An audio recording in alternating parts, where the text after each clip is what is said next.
का हो गई हो? का करी हमार कर्म में जोर गई कि तू किसान हमसे मिल गई ऐसा कट्टा हटा हमार दे बा कि हमार कर्म फूटल कि माई दादा तुमसे बिया दी है ना। सही कहते हो। ए भाई अब पढ़ल लिखल में हरारू पा के हम पंचो धन हो गई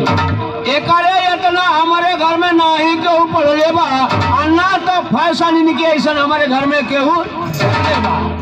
पाउडर क्रीम तेल में लिपस्टिक पोटेले तेरी काट के साड़ी में चाबी का गुच्छा झगड़ा कैले में इतना है इनसे सब माफी मांगेला इनसे ना ही जीत पाए गौवा भई तक खूब जान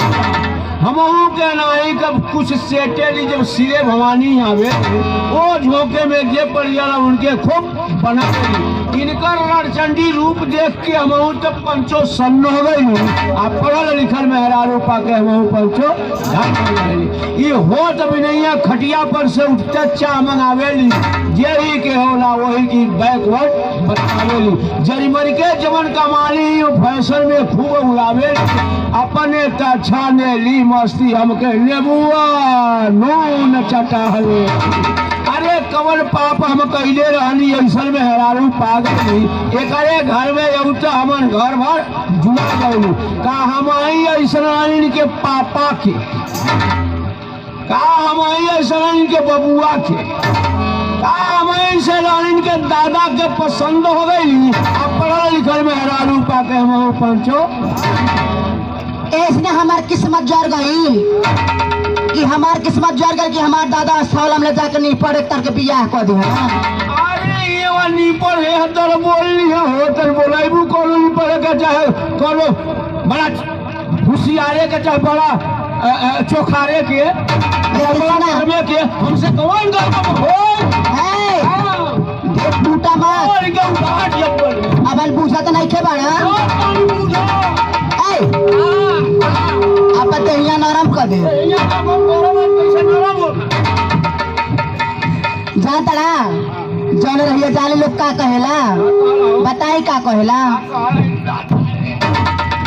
सब कहेला सब कहेला कि बहुत सुधर बहुत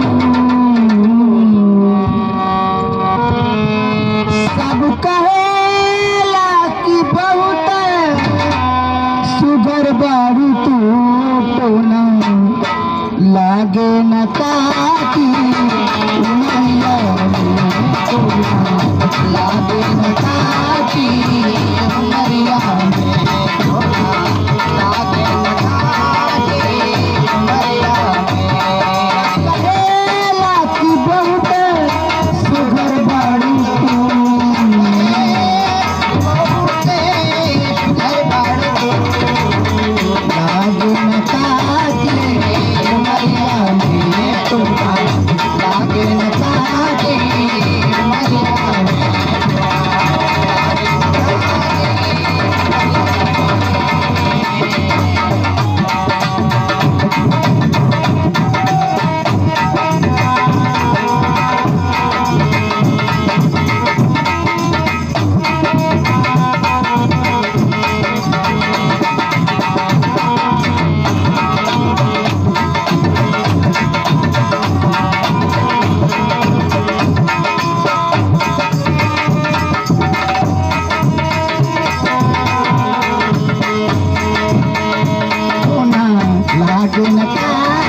फुर्सत से तुहके